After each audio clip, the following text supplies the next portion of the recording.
Are you down for this? If you're in the mood, we can take it to the moon. Just like a movie scene, table for two. No need to be fake, I want you instead. If you're in the mood, we can tiptoe to the moon.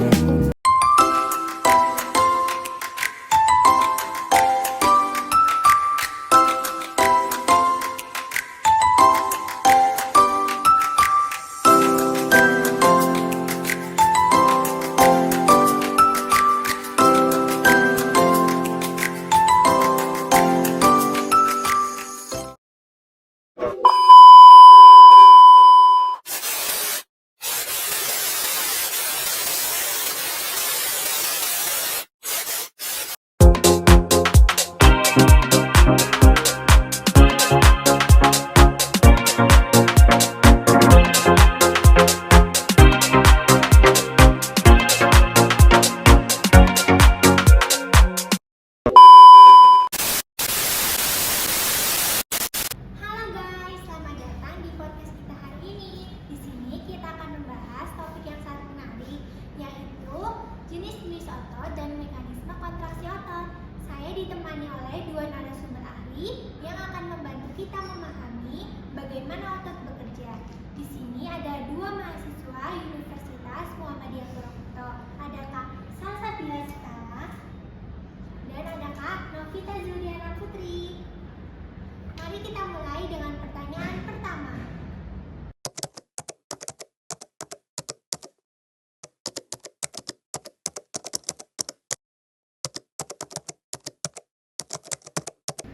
Kak Salsa bisa tolong jelaskan tentang tiga jenis otot?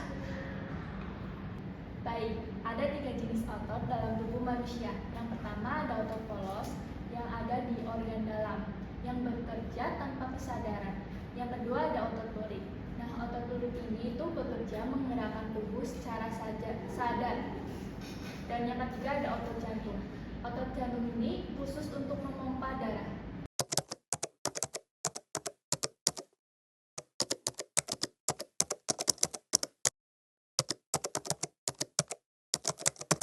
Lalu bagaimana mekanisme kontraksi otot, Kak Puput?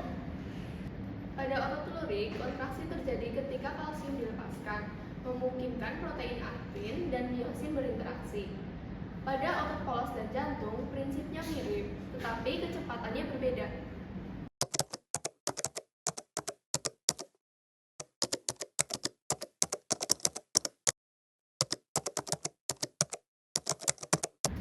Adakah masalah terkait otot yang sering muncul?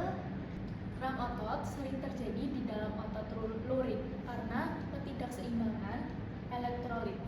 Sedangkan gagal jantung adalah masalah serius pada otot jantung, menyebabkan fungsi pompa menurun.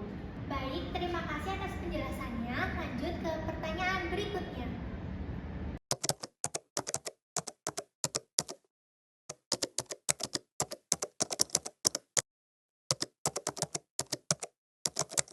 Pertanyaan selanjutnya, apa itu unit fungsional otot dan bagaimana cara kerjanya? Unit fungsional otot disebut sarkomer. Ini adalah struktur terkecil yang dapat berkontraksi dalam serat otot. Di dalam sarkomer ada dua jenis filamen, yaitu filamen tebal dan filamen tipis. Filamen tipis itu tersusun atas aktin dan filamen tebal itu tersusun atas miosin. Saat otot berkontraksi, filamen miosin menarik filamen aktin sehingga terjadi tumpang tindih antara keduanya.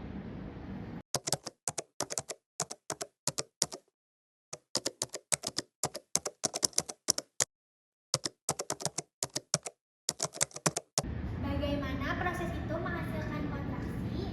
Sarkomer berfungsi seperti mekanisme geser. Saat sinyal saraf memicu pelepasan ion kalsium ke dalam sarkoplasma, itu memulai perubahan bentuk troponin yang memungkinkan miosin mengikat aktin. Inilah yang memulai siklus kontraksi. Sarkomer memendek saat filamen bergeser ke dalam, dan itulah yang membuat otot berkontraksi.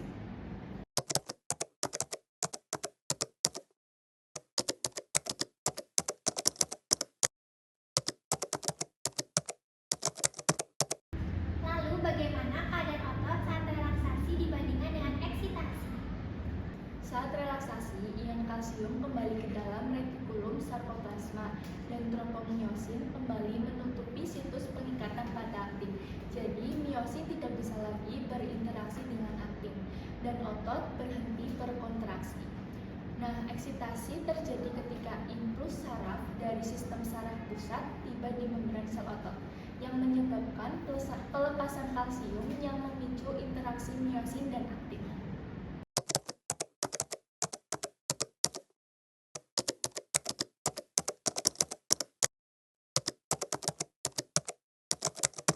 Jadi, apa peran kalsium dan ATP dalam siklus kontraksi ini?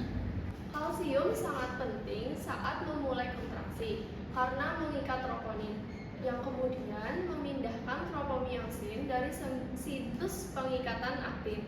Tanpa kalsium, otot tetap dalam keadaan relaksasi. Di sisi lain, ATP adalah sumber energi utama. Setelah miosin tertarik aktin selama kontraksi, ATP dibutuhkan untuk melepaskan miosin dari aktin, yang kemudian siklus kontraksi dimulai kembali.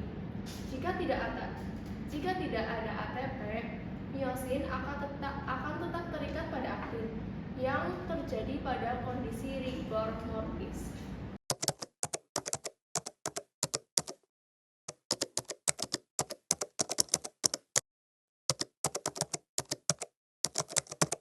Jadi, setiap kali otot berkontraksi, siklus ini berulang terus-menerus. Ya, benar sekali. Siklus ini dikenal sebagai cross-breed cycle yang berulang selama ada ketersediaan ATP dan ion kalsium. Itu sebabnya kontraksi otot dapat terus berlanjut selama energi dan sinyal saraf itu tetap ada.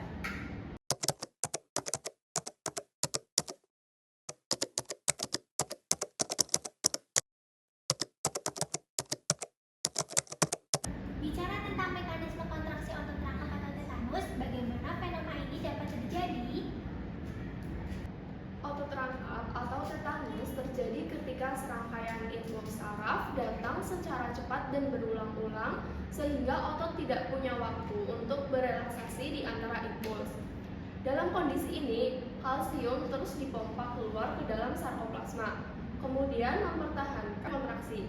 Ini menghasilkan kontraksi yang lebih kuat dan berkelanjutan dibandingkan kontraksi tunggal.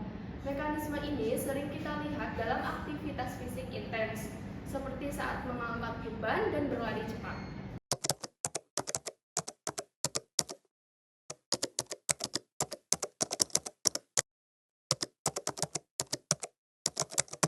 Jadi, tetanus otot ini memungkinkan kita untuk melakukan gerakan yang lebih kuat dan tahan lama.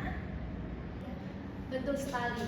Dalam aktivitas fisik intens, kontraksi rangkap ini memungkinkan otot untuk bekerja lebih efektif.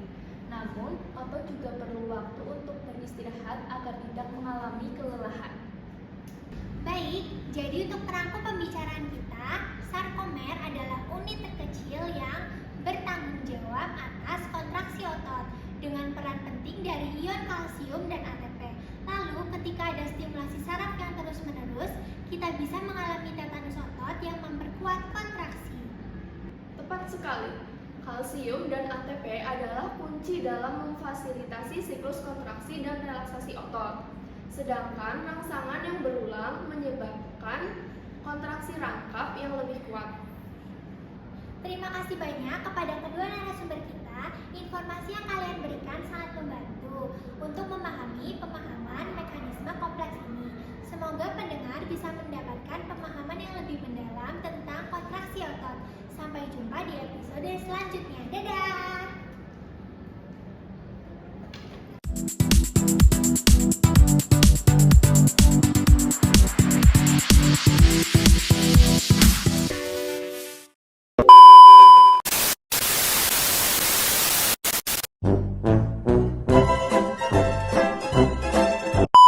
Suryani Putri.